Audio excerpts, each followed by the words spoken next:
This conference will now be recorded. Okay, so in yesterday class, we discussed about that how to create that remote repository, how to create the repositories, how to push that artifacts to the snapshot repository, and how to push the artifacts to the religious repository. Right, and also we have created one remote repository. So this is the dependency which we are added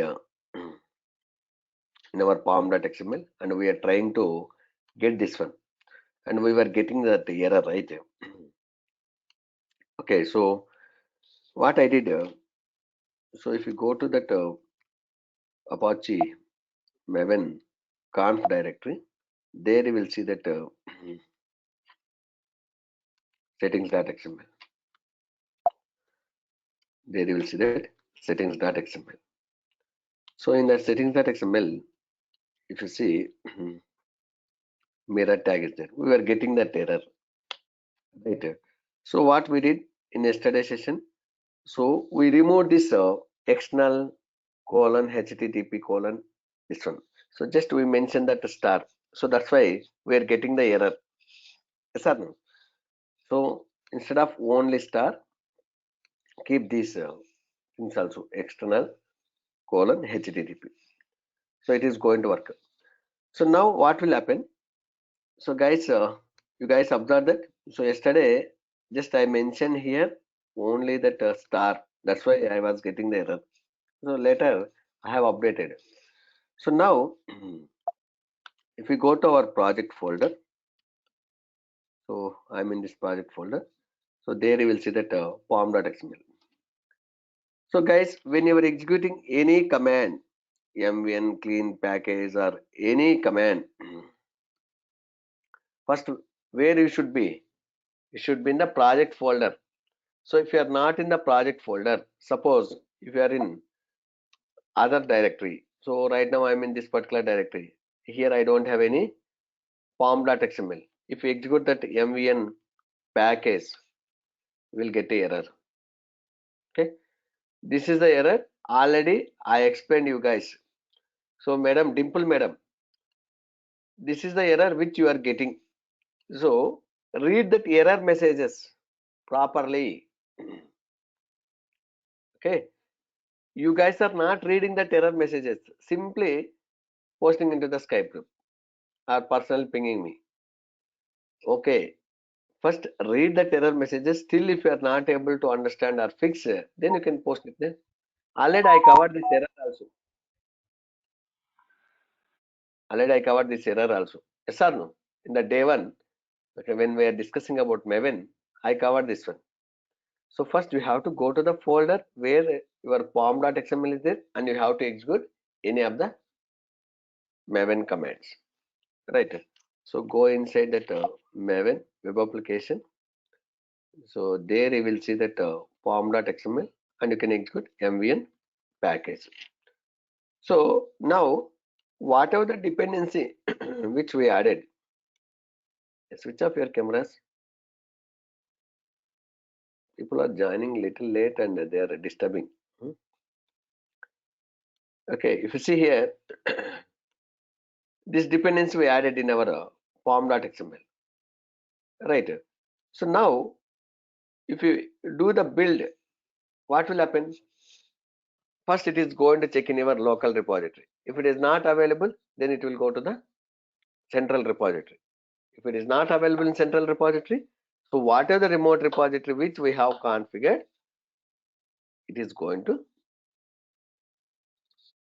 get that from that particular remote repository. Clear?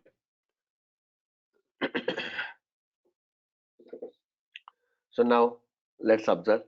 I'm executing that mvn package. See here, downloading from where? Our remote repository. What are the remote repository which we have configured? That one. See, Maven MSS remote repository. So next time if you do the build again, are you going to see this message? This message? Yes or no? No. Why? Because already downloaded this dependency jar file from the remote repository and it's stored in your Maven local repository. It's stored in your Maven local repository. Okay. So just execute one more time. MVN package. See, we are not able to see that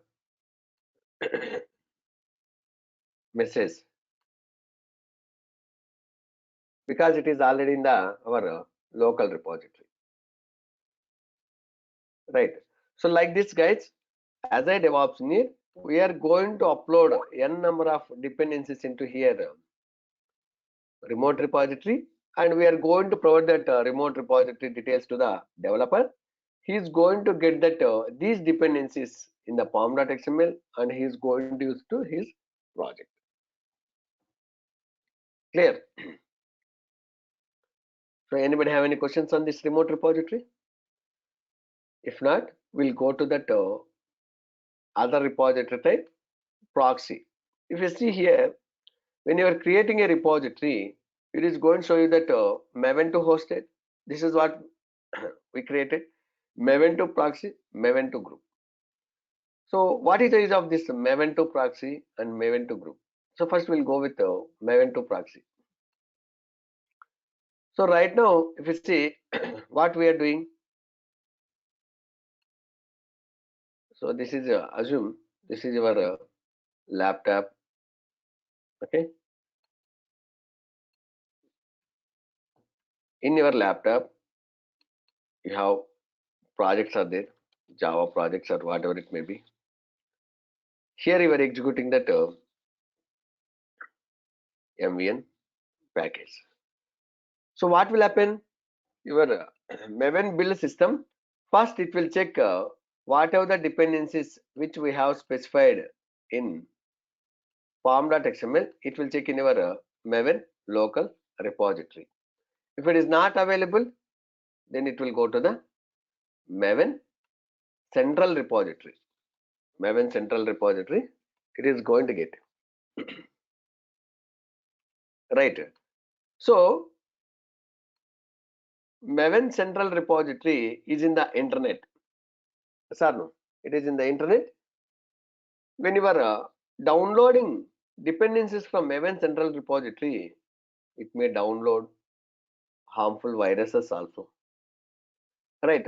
So I don't want to download that dependencies directly from Maven central repository to my local repository.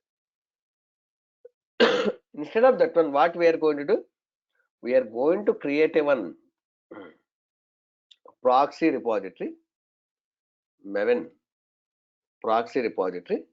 So from central repository, we are going to get into that proxy repository. So this proxy repository we are going to create in one of our artifact repositories like Nexus or JFrog. So that software, the Nexus or JFrog is installed in any one of our Linux server. In that Linux server, very good antiviruses are there. Even if you try to download, if you get any viruses, it may go into remove here itself. So from proxy repository, we are going to download into our local repository. From local repository, we are going to use it for our project. So like that, we are going to get that dependencies from the central repository to remote repository. From remote repository, we are going to use into local repository. Right. So that directly in our company, any of the laptops or desktops are not going to connect to that central repository. So we are going to get it from the proxy repository. So if it is not there in the proxy, it will go to that central repository. From there, it will get into proxy. From the proxy, we will get into the local repository. From there, it is going to use to our projects. Right. So now I am going to create that proxy repository. That proxy repository I am going to use into our projects. Okay. So for that one, go to your Nexus, click on repositories, create repository, select the recipe type, Maven to proxy. So just give the name MSS proxy repo. And here also it may be like both mixed releases and snapshots.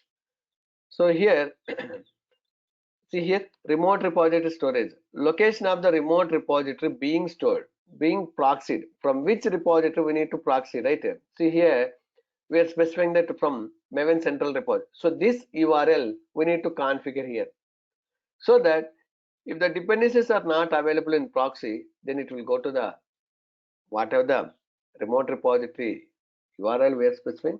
From there, it is going to download into proxy repository. So this is a Maven central repository URL. Specify that one. Okay. So location of the remote repository being proxied. So this is one of the Maven central repository URL. So keep that one. And here, just scroll down, leave that all the default settings. See here, authentication. So when you are getting that dependencies from remote, the central repository to Maven proxy, if that remote repository is secured one, so we need to give the credentials, right? So that time we are going to enable this checkbox. Here you can give that username, password. So right now we don't want because it is not asking that one. Then click on create repository. Click on create repository. Right. So now I have created this proxy repository and copy this URL. We are going to configure this proxy repository in our form.xml and also settings.xml.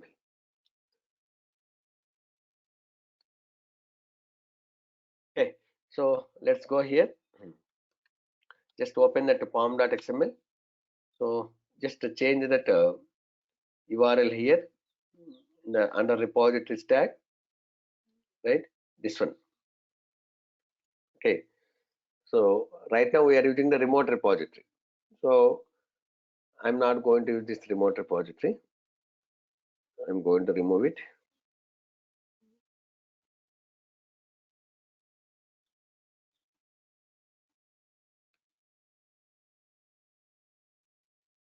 Okay, save it and also go to that opt directory, Apache Maven, conf directory.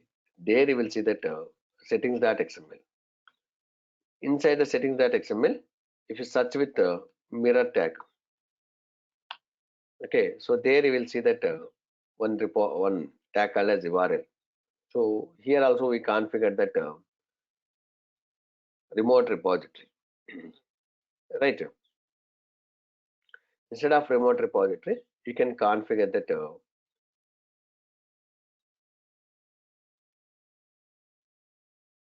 proxy repository. And also, if you see, we have configured one Maven custom local repository, right? So if you see for that one, we use that one tag called as a local repository. So now what we'll do first, so first save it. Now go to that particular folder. Here, remove some dependencies.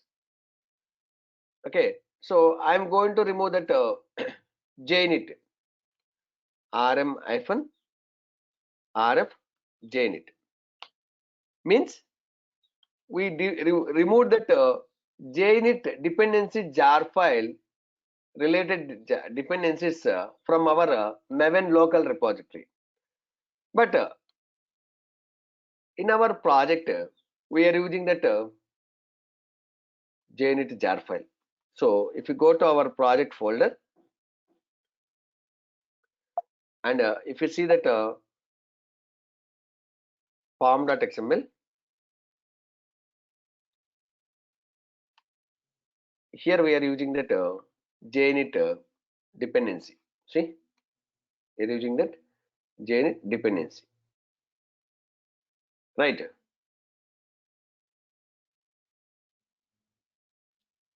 So when you are doing the build now, MVN package, what will happen? So whatever the dependencies we specified in our pom.xml, first it will check in your local repository. Do we have that JNet jar file? We don't have. Then what will happen? It will go to the central proxy repository. If you go and see, our proxy repository is empty. Go to here, browser server contents tab, click on browse and go to here, this proxy. Do we have any components here? No, right? So what will happen? So first it will check in your local repository. If it is not available, then it will go to the proxy. In the proxy, if it is not available, then it will go to the central repository. From central repository, it will download to the proxy. From the proxy, it will download into the local repository. Right? Let's see. Just execute MVN package. If you observe, it is downloading that dependencies from the our proxy server. See, proxy repository. Okay, downloading from Nexus. Observe from which repository it is downloading. It is downloading from the proxy repository. So, do we have the dependencies in the proxy repository? No. So, if it is not available, it will go to the central repository. From central repository, it will download to the proxy. From the proxy repository, it will download into the local repository. From there, it is going to use to the your project.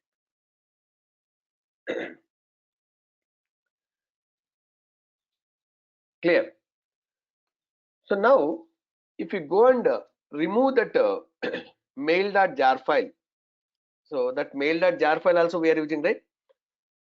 So just execute find. If you want to see where it is there, hyphen name mail.jar file, mail dot. So we said that 1.0.0 dot jar, right? Okay. So just check it exactly what is the jar file name, that one. See that JNet jar file has downloaded to the proxy repository. Okay, go to the remote repository. Okay, hyphen. Okay, so we need to search with that mail hyphen. Okay, so which is available in both places. See here and here. So first it will download into your local repository. Then it is going to download into your project directory. Right? See, it is downloaded to your Maven web application. Now what I am going to do? I am going to remove in both places. Okay. So this is also I am going to remove rm-f. I have deleted, and also this one also I am going to remove it. So from current directory, I am trying to delete this mail.jar file. So that's why I'm giving that absolute path. Absolute path means full path. It will start with the root directory. Now, if you execute that find command, it is not going to give any result. Clear? So guys, now you got that the importance of find command, right? Okay. So now, if you go and execute MVN package, what will happen? Whatever the dependencies which we specified in form.xml, first it will check in your local repository. That mail.jar file is available in your local repository? No, I have deleted. Then it will come to the proxy repository. In the proxy repository, do you have that one? No. then what it will do? It will go to the Maven central repository. Why? Because we have configured that Maven central repository while creating a Maven proxy repository, right? But in the central repository, do we have that mail -1.0.0 jar file? We don't have, right? Then what will happen? We are going to get error. Let's see.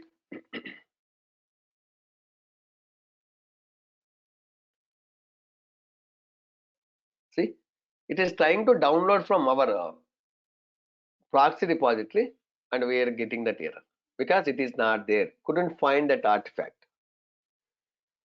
Now my requirement is, see, I want to download dependencies from multiple repositories.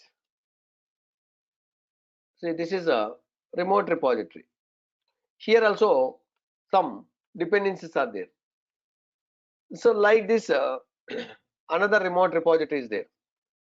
So now, how to get dependencies from multiple repositories and how to use it? We are not able to specify all these repository URLs, right? Instead of that one, what we are going to do? We are going to create a group repository. Go here, click on repositories, click on create repository. Here you'll see that Maven to group. So when we are giving, so just give that name MSS group repo. Okay, so this one also contains that both mixed. See here, whatever that repositories we need to use to get that dependencies, first select those. So I want to get that dependencies from remote repository. I want to get the dependencies from central repository also. So that's why I'm adding that proxy repository and remote repository. So like that, you can select it, whatever the repositories we are going to use to get the dependencies and add it. See, if you don't want to use this one, select that one and see here, remove, add it like this one.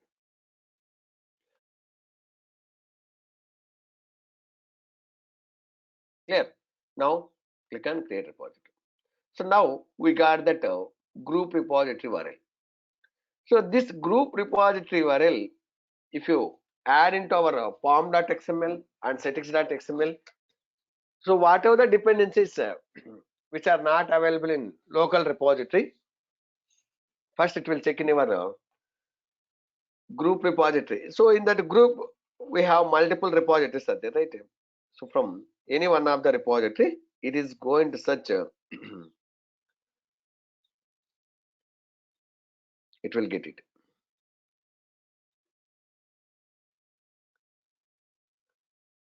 Okay. So now let's take this one. Go to your bomb.xml. Open that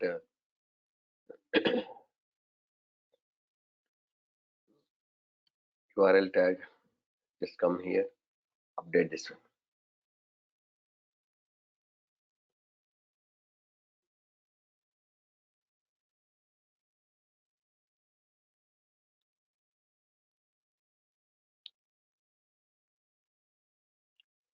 Save it. Then go to that opt apache maven conf directory. So there you will see that settings.xml. Just search with mirror tag. Remove this one, this URL.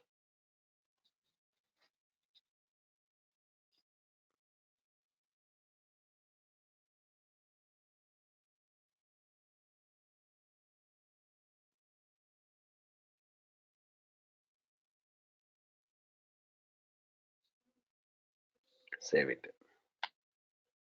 So now go to your project folder, and if you execute mvn package, you are not going to get the error. Why? Because we have configured that group repository URL in the setting.xml and our form.xml also. So in that group repository, we have configured that remote repository as well as and proxy repository also. So it is going to get it from multiple repositories. Sir, no. Let's see whether it is going to work or not.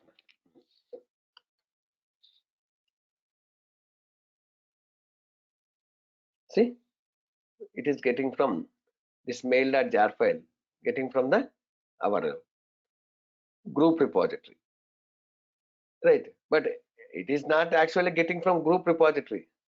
We have configured that one, so that's why it is displaying.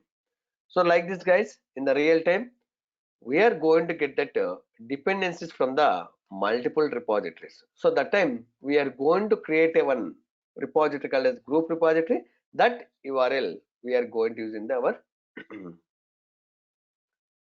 form.xml. So Mohan is asking, in real time, generally there will be multiple repositories, right? We should go with group repositories. Yes.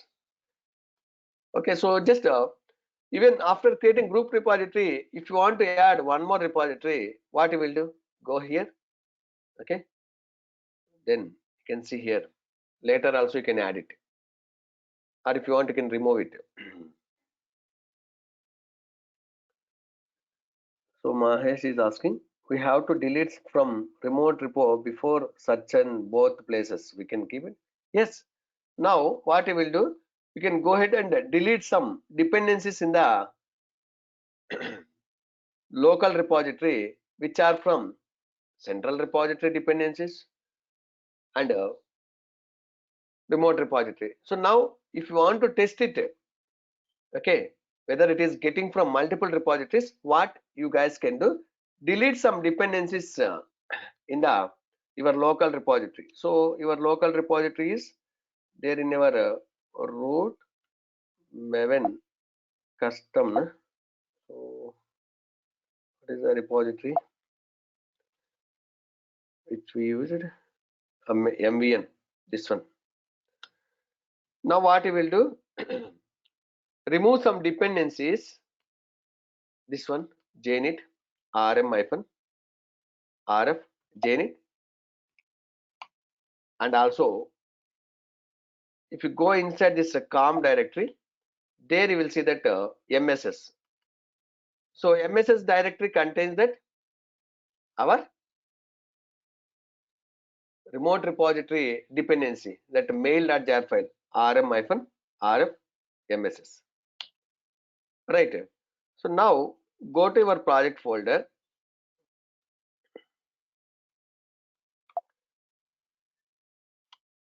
Now if you execute mvn package, so one dependency it is going to get it from remote repository, another dependency it is going to get it from proxy repository, right?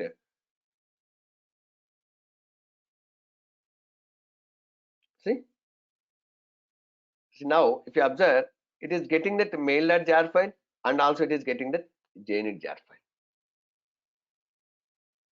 Clear? So like this, guys, in the real time we are going to use a group repository. If we create the group repository, it is going to get it from dependencies from the multiple repositories. Clear? Okay. So now we'll discuss about some administration activities. Okay, if you see, so Nikita is asking, so we will not use remote repositories in the real time? Madam, we are going to use the remote repositories also. See, directly we are not configuring remote repository details in the pom.xml. See, when you are creating a group repository, we added that remote repository details also, right? Definitely we are going to use remote repository details also, right? We are going to use the remote repository, we are going to use other repositories also, but while configuring in the pom.xml or settings.xml, we are going to configure the group repository. Clear? So if you want to do any administration tasks, first you have to click on this server administration configuration tab. So there you will see that repository, security, support system, these sections. So if you expand this repository, you will see that repositories. Using this option, we are going to create the repositories, and we can delete the repositories, we can update the repositories. Suppose if you want to delete the repository, what we can do? Select this one and just scroll down. Okay, or here only, see the delete repository, right? So using this repositories option, we can create the repositories, delete or update repositories. Next one is blob storages. If you see, what is the use of blob storage? What do you mean by blob? So it is a one data type. So how many guys came from that database background, like a DBA guys? No one? At least each batch one guy will be there. Oh, Arun, good. So, oh, many people. Super, this batch. Four, four people so far. Nice. Oh, okay, so how you guys are feeling? See, you guys came from that other background, right? Some DBA background. So far, how you guys felt about this DevOps training? Hmm? Easy, very easy, not easy. It's very difficult. Hmm? So Mantesh is saying it's very easy. Easy, sir. Arun is saying handled multiple tasks. Easy, sir. Nice. Oh, good. Okay. So what do you mean by this blob? You guys, anyone of from DBA background guys has to answer. So blob is a one data type. See, varchar, varchar2. Yes or no? So these are the data types in Oracle. Yes or no? When you are creating a table, create table, table name, column name, data type. Like that we are going to give. So like that, blob is a one data type to store the images or files which we are going to use it. Yes or no? DBA guys has to confirm whether it is a blob is a data type or not. Hmm? Yes or no? It is a one data type which can be used to store large objects. Objects is nothing but here it may be images, it may be files, any files, PDFs, docs and all. Okay, so when I was a Java developer, I have one requirement. I want to store profile images in one database. So that time I have created one table and I use this blob storage type. Okay, so here we are creating that blob stores to store the artifacts. By default, one blob store called as default. If you go and see, when you are creating a repository, by default, that blob storage it is going to select. See, blob store. Blob store used to store repository contents. It's using this blob storage. By default, one blob store called as default. If you want, you can create it your own blob storage. So for that one, if you see here, create blob store. So when you are creating a blob store, that blob store you can create in your local file system or in your AWS S3 bucket. See here, S3. So if you select this S3, so S3 is the one AWS service. What do you mean by S3? Three times S. SSS. What is the abbreviation for S3? Simple Storage Service. Simple Storage Service. So this is one of the important AWS service which we are going to discuss.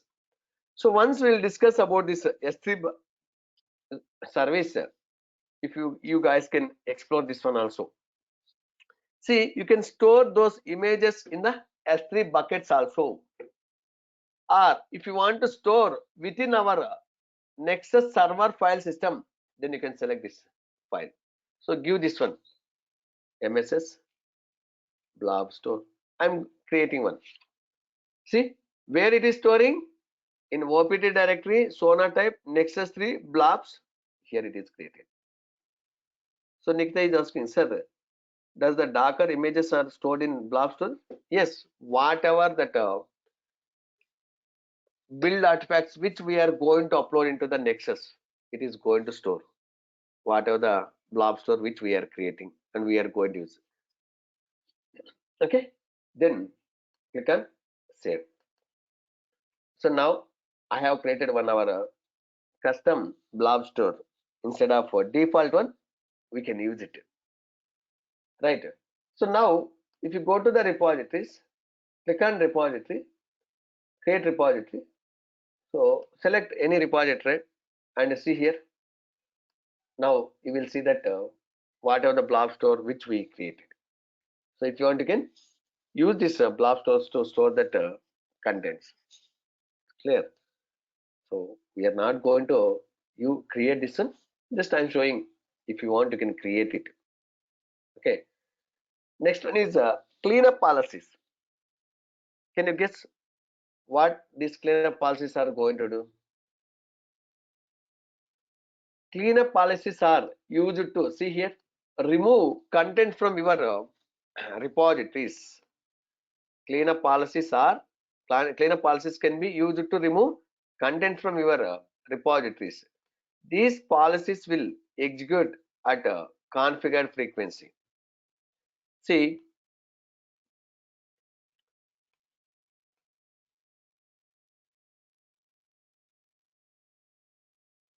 I have a one requirement.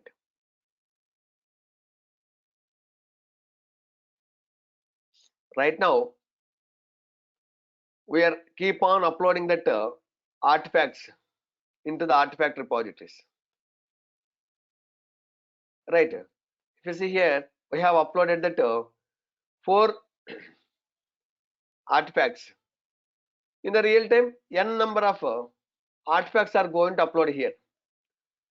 So as a result, what will happen? It is going to occupy more your disk space. I want to clean up. Okay, means I want to delete that old artifacts, old packages, maybe 1 year back packages, right, or 6 months back packages and all. So instead of manually going and deleting, what we can do? We can create that cleanup policies, and you can attach those cleanup policies to the repository, right? So that if that policy is matched, if that policy is matched, automatically it is going to delete it. Earlier this option was not there. Around 4 years back, I got one requirement from one US guy. So he has to write one script, and automatically that script has to delete that old dependency, old artifacts. Same question Nikita asked. Sir, is there any way we can do through shell script to clean up these artifacts? Yes, madam. So I got this requirement like a support. One guy was looking for support, so he came to me. Yes, that time I have created one shell script. Okay, just if you run that shell script, it is going to delete that one. So now no need. Why? Because already they are giving this cleanup policies one option. This feature earlier versions, this feature was not there. That's why we have written one script. Okay, so here see create cleanup policy. Just you can give that one any name you can give MSS cleanup policy. So you have to select that format. So right now we are using that Maven 2, right? The repositories which we created is Maven 2.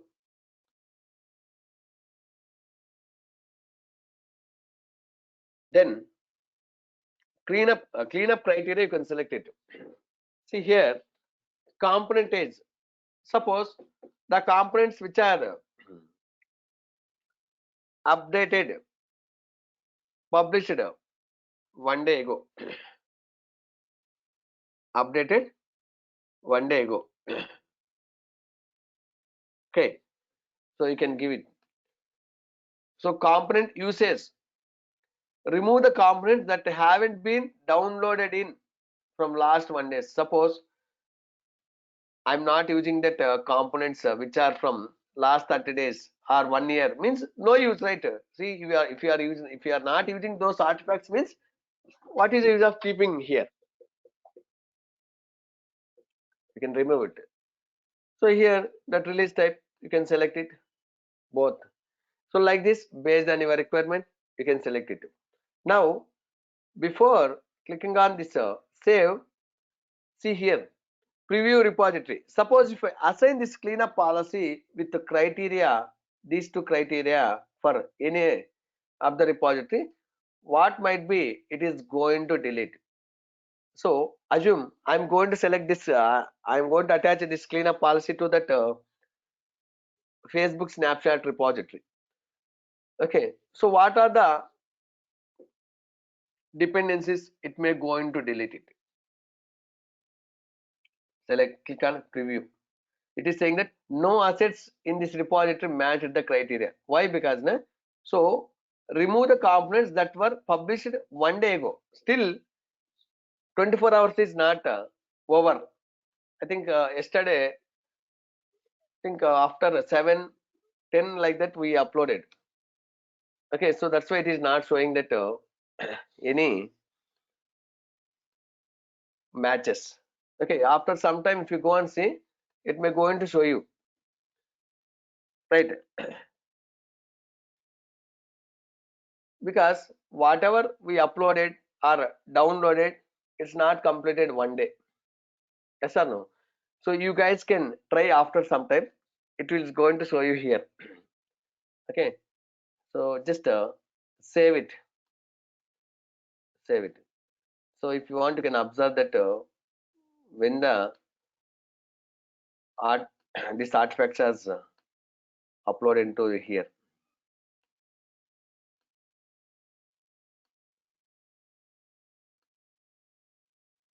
Suppose if you take this one, see it is uploaded around 6:45. No? Okay, maybe now it will happen 6:45. Now it's 6:47, right? So maybe it will take now because 24 hours is over. No? So this one, and what about others? It's a 6:56. So now let's go to that cleanup policies. This is a cleanup policy which I have created. So select that snapshot, click on preview. Observe that. So now one cleanup policy is matched. So if you wait 3-4 minutes, now it is going to show that some more also here. Now you guys observe that difference. Earlier it was not showing any components here, right? Now it is showing one at least. Why? Because it's 1 day over. Again you can click on this one preview. It may take some more time, and click on preview. It will show that some more dependencies. Right? See what it is showing here. Results may only be a sample of what you will be deleted using this current criteria. So just it is showing here. It may go into delete if you apply this cleanup policy. So now how to attach this cleanup policy, whatever we created, MSSCP? Very simple. Go to that repositories, click on repository, which repository you want to map. Just scroll down. See, under cleanup policies drop down, you will see this one. Select this one, add it, and save it. Now I want to, so we have scheduled this one. Means now if you go and see under system, you will see the tasks. Click on this task. See, this cleanup policy as scheduled. So it is saying that the status is waiting. So last term today. So it is going to run this particular time, right? So it is going to run at March 16th, and time it is showing. Next one will be like this one. So if you want to run now, click on this one, click on run. So once if you click on run, see task started, cleanup service, cleanup repositories using the associated policies. So after some time, if you go and see in that repositories, you are not going to see that all the dependencies. Observe that only one dependency is there. So total 3 packages are deleted because it is matched with our criteria. So one day ago, whatever we published, yes or no? So like this, we are going to create that cleanup policies, and we are going to attach to that cleanup policies. So automatically those artifacts are going to delete from the repositories. Clear guys about repositories, blob storages, cleanup policies. So those things, content selectors, these things no need. Okay. So next one is security, right? Thousand is asking how often we can schedule that cleanup policies. So by default, it is going to schedule every 24 hours. You don't want to schedule it. So automatically every 24 hours, it is going to run it.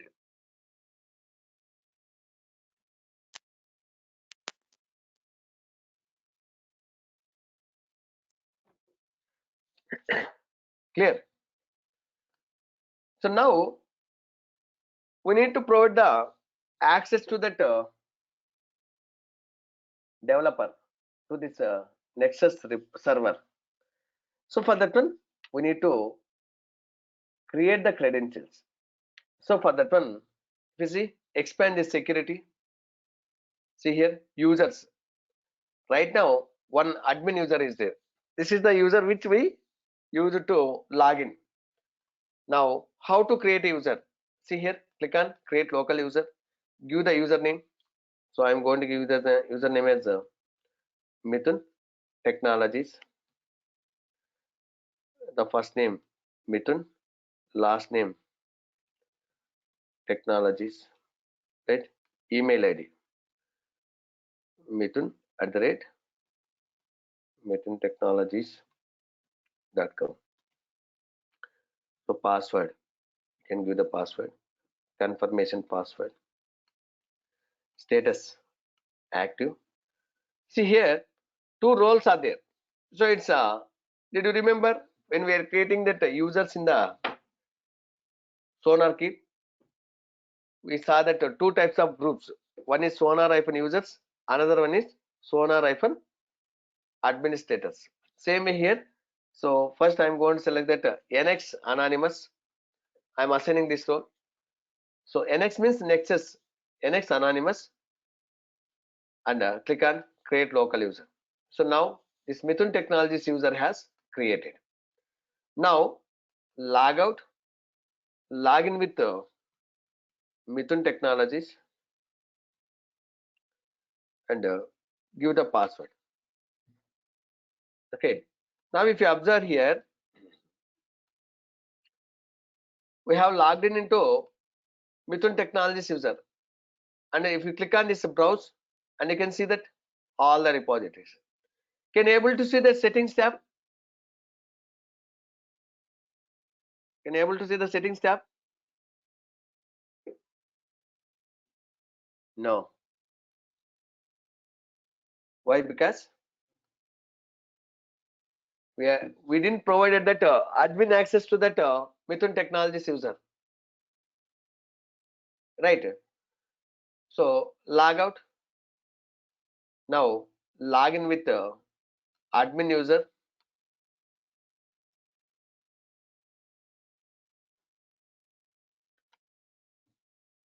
and now you can see that administration tab. Now we need to provide that admin access to this Mithun Technologies user. What we have to do? add this role nexus admin role to this particular user, so that now if you try to log in with Mithun Technologies user,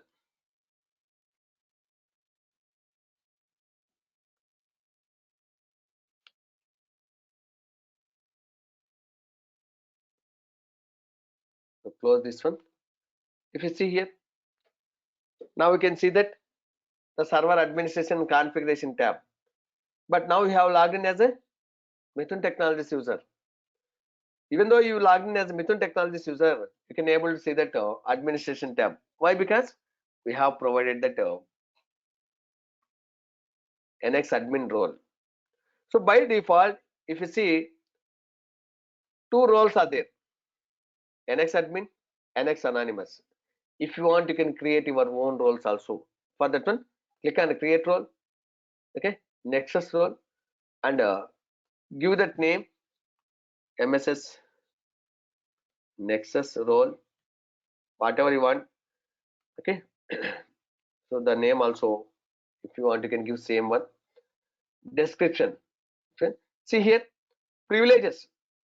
See, I want to give only that repository access.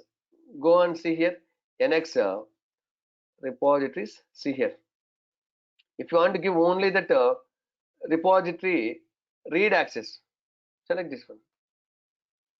So like this, you can create that your own roles. Now see, total 3 roles are there. Your wish, you can create that a number of roles also based on the requirement, and you can use these roles while creating that users. So like this, guys, you can create the users and you can create the roles. Clear? So anonymous access, already we saw, right, this one. So anonymous means without logging also. See, we have disabled this one. If you enable this checkbox, allow anonymous users to access the server without logging also, they can able to see that all the repositories. Yes or no? They can see.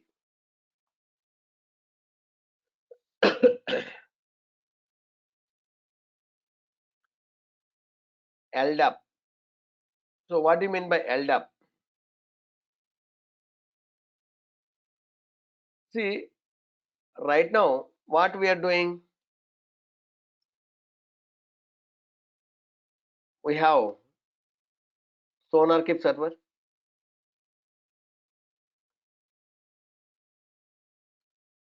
we have Nexus server, and we have Jenkins server. So like this, many components are there. What we are doing right now, manually creating the users in each server, but it is not a good practice. Instead of that one, in the real time, what we are going to do, we are going to use one server called as LDAP. LDAP abbreviation is lightweight directory access protocol. Or some companies, they are going to use that active directory, AD. So what these servers can contain? LDAP or active directory, it contains that employee information. So like employee name, right, employee ID, all these things, username, password, all these things. So if you integrate LDAP server with SonarKey, or LDAP server with Nexus, LDAP server with Jenkins,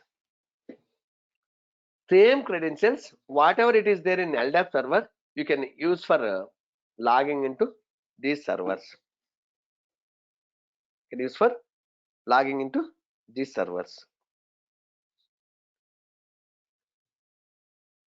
right? So like this, in the real time, we are going to integrate LDAP server with these servers. So for that one, if you see here, LDAP, one option is there. Create connection. You can give that LDAP server URL under here. So right now we don't have LDAP server, so we are not able to configure. So guys, if you want to configure LDAP server with your Nexus server, come to here and give any name here and LDAP server address. You will get that all these details from that LDAP admin team.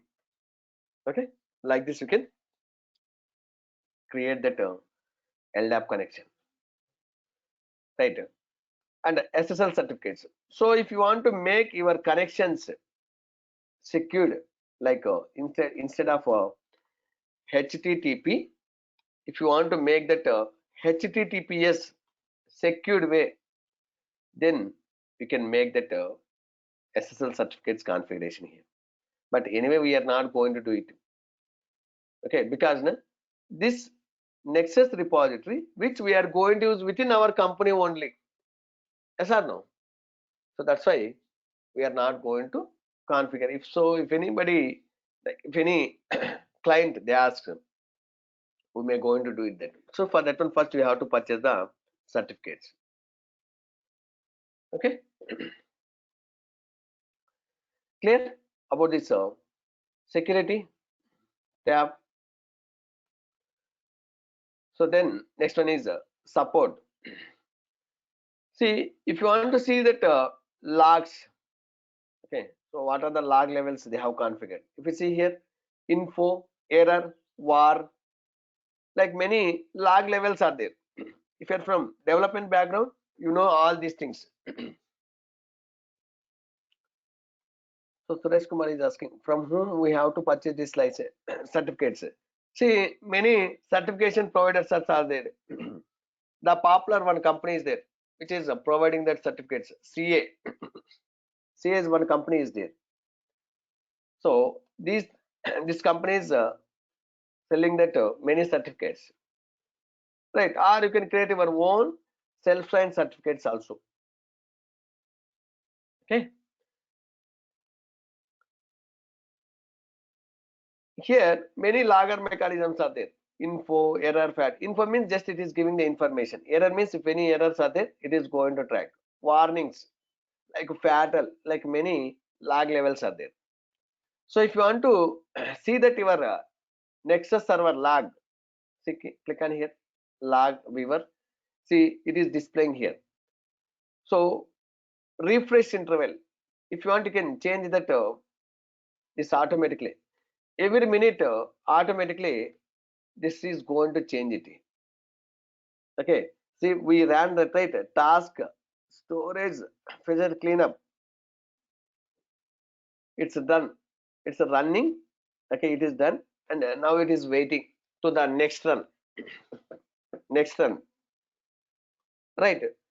So, if you select this one, automatically every 2 minutes that log is going to refresh here, right? So, if you want to download the log file, click on this download here, right? And status, if you click on the status, it is going to shows that your Nexus server health status. If you observe here, if you see here in the status tab, if you find any red color like this one, what you have to do? Immediately take the action on this one. What it is showing, see here, available CPUs. The host system is allocating a maximum of 2 cores to the application. A minimum of 4 is recommended. See, currently, whatever the Linux server which we are using, we selected that which one? T2 medium. So Nikita is asking, is there any expiry for certificates? Yes, madam. Like 2 years there, 1 year is there. So we need to renew those certificates if it is going to expire.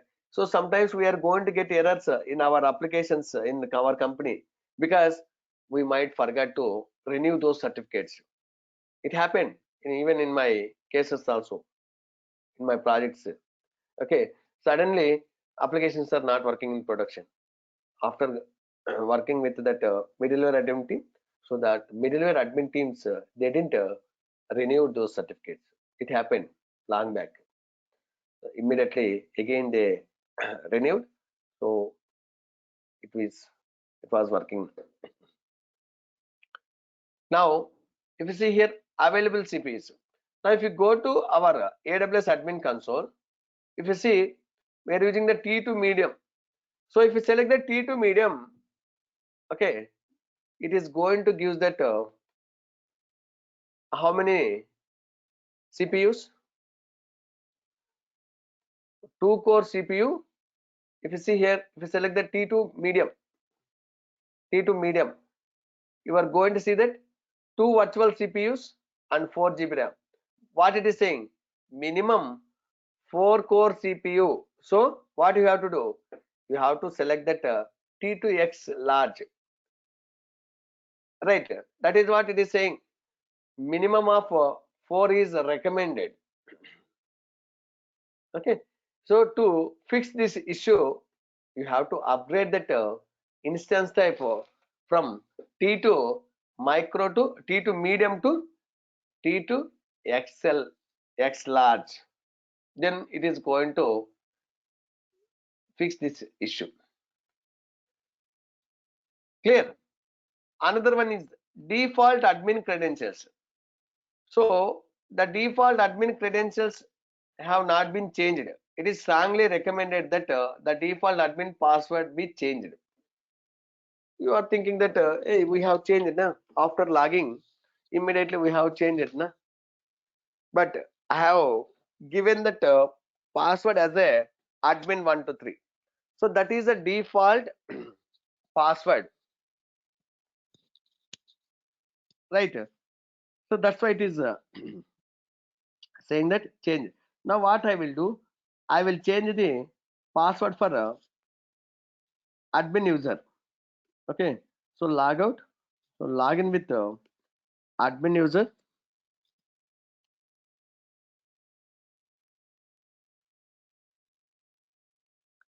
So now if you click on this username, admin user, so here see current password, new password, new password.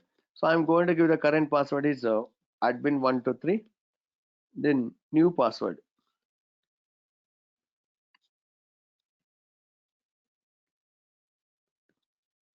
Okay, then click on change password.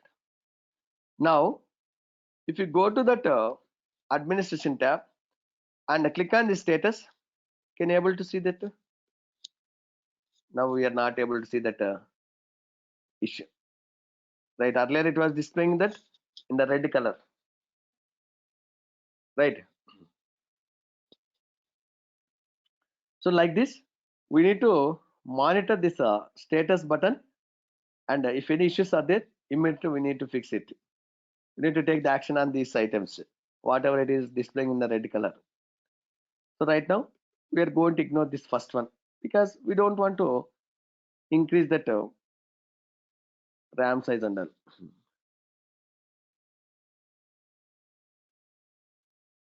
So Nikita is asking, instead of password, is there any way option to tokens like GitHub, PATs, or SonarCube? Yes, we are going to discuss in the Node.js project. So that time we are going to use that token. We are going to generate the token instead of password. We are going to use the token. But it is saying that here for the admin user, the default password is there, admin123. So change that one, like that it was giving this warning. Okay, click on the support zip. See, if you want to download this nexus server information, so whatever the server's information, log files, all these things, select that one and click on create support zip. It is going to download one zip file. So if you want to know more information about your nexus server, click on this system information. See, it is giving that version 3.38 dot this one edition OSS, open source software. That is what we are using. And nexus configurations, home directory, working directory, right? The temporary directory, and properties, the port number, context path, right? JDK details, okay? Who is the provider of this one, right? Vendor, Oracle. So everything it is going to display here. So nexus license required false. See, right now we are using that OSS one. So for that one, license is not required. Suppose you are going to use that pro edition.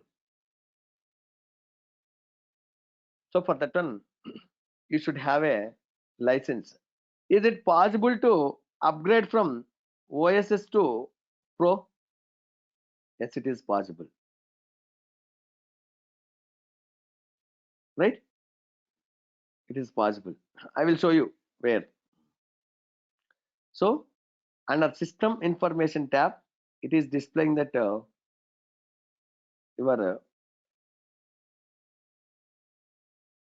Nexus server information. Okay.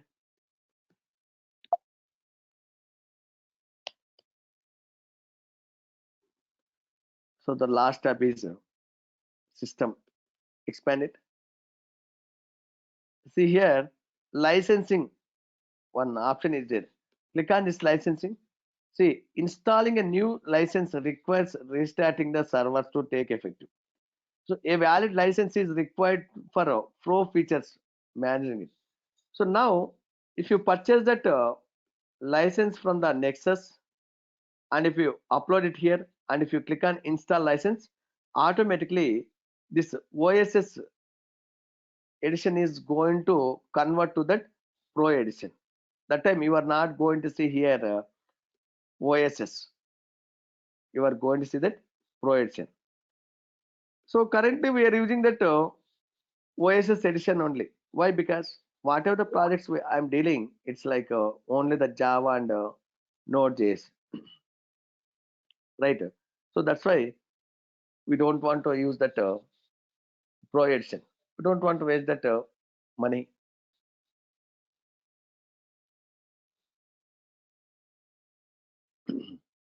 If you see here, API. So what is the abbreviation for API? Application Programming Interface. So already we saw that GitHub API is also, right? Using that GitHub API, what we did, we can connect to that GitHub server through programmatically. I have showed you that two examples. I have written two shell scripts, and I connected to through that shell script to that GitHub server, and we did some operations like creating the SSL, SSH keys, and configured into that GitHub server. And also, I showed that how to connect to the GitHub server through programmatically, how to create a repository. And also, I have given that assignment. So some guys already completed. Thank you. So whoever not done, if you have time, you guys can resume that work. If you stop that one, okay. If you have completed, you can ignore it. Okay. So same way, like however that API is GitHub is providing that API, Nexus also providing that API. So using this API, what we can do, we can connect to that Nexus server through programmatically, and you can do some operations like creating the repositories. See, manually we have created the repositories, right? And manually we have created the users. Manually we have created that components. Instead of manually creating, write some scripts, and you can automate that manual tasks using this Nexus API. So they have given some references here. See, once if you click on this API, it is giving that some references. So blob store. See, if you want to see how many blob stores are there, right now how many blob stores are there?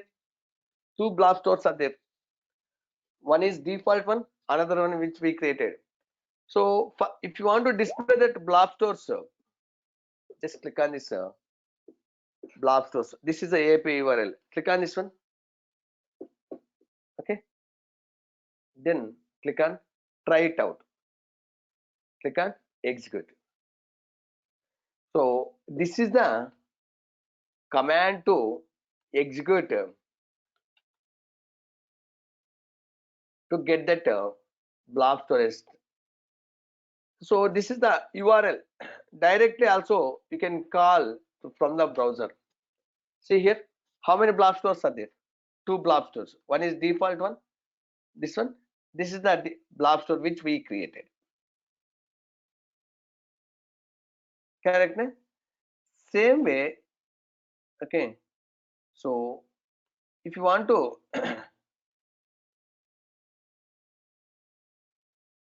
delete blob store, okay. So are they providing? Put. I think they are not providing that. Uh, delete also is there. See, delete a blob store by the name. So right now, if you refresh this one, it is showing that two blob stores.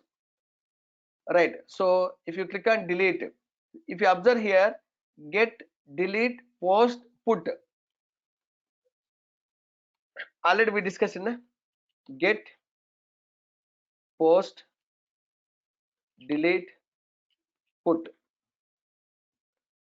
What are these? These are the HTTP methods we discussed in already. So using this get method, you can get some information from the server. Post, you can create some resource in the server. Delete, delete some information or resource from the server. Put, to update that information from the server. So these are the four HTTP methods are there. So now if you want to delete it, click on delete and try it out. So which blob store? See, the name of the blob store to be delete, you have to give. So right now this is the one blob store which I have created. Take this one, go here, paste it, click on execute. If you see, it is showing that the success code 204 means successful.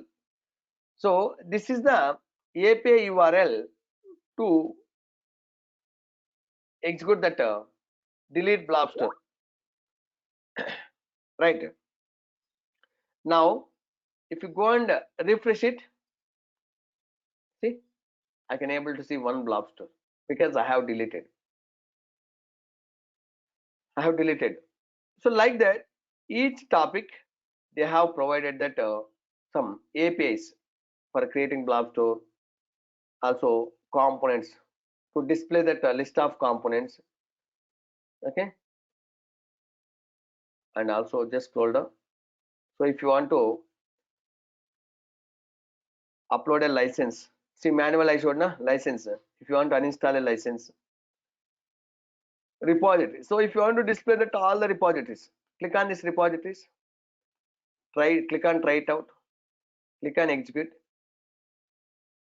See, this is a API to display that all the repositories.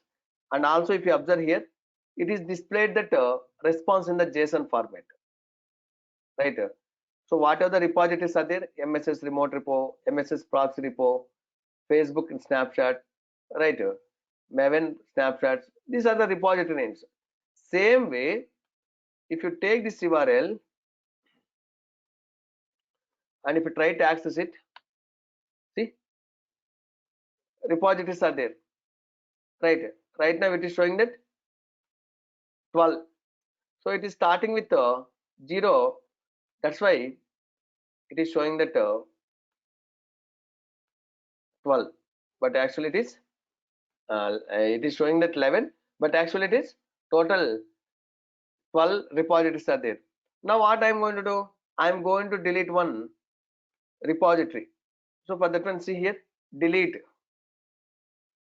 click on this one, delete, and try it out.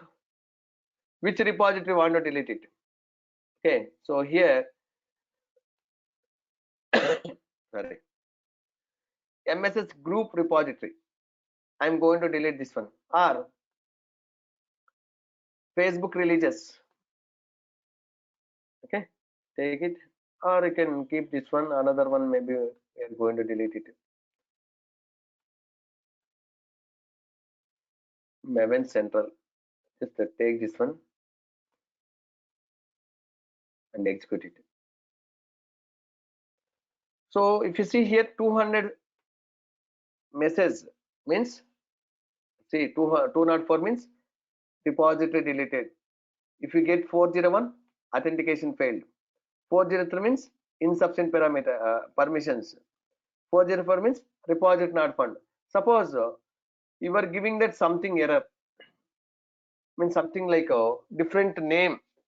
Do you have that repository name with like this one? No. If you click on execute, you will get that see 404 status code, error not found.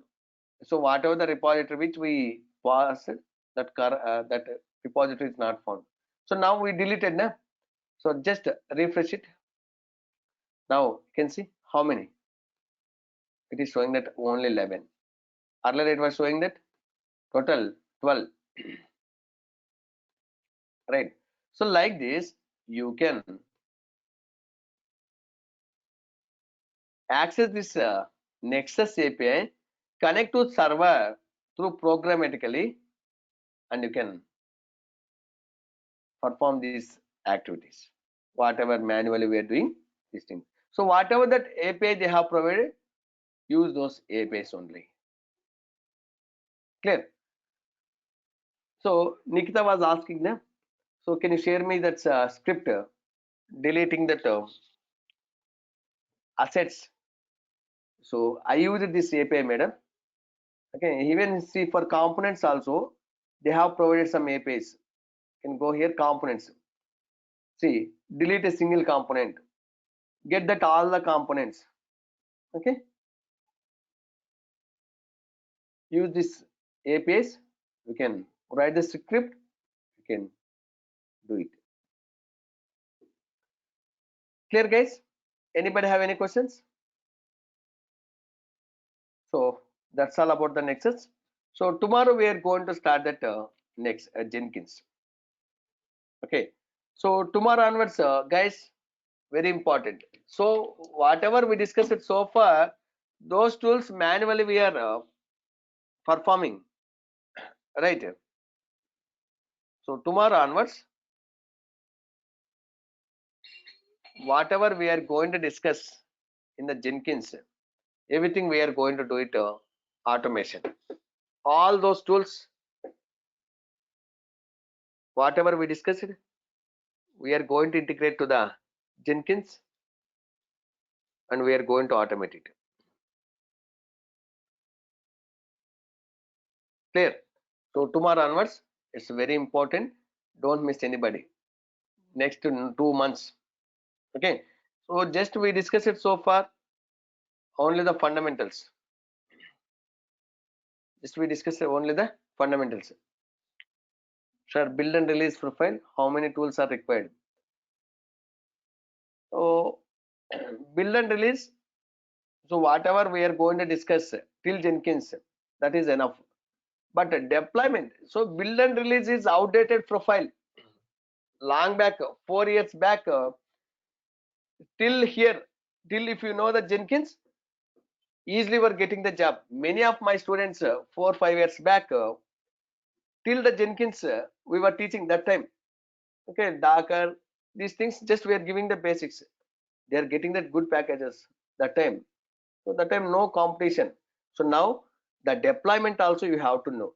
So for that one, you should know that Docker, Kubernetes, and monitoring tools also.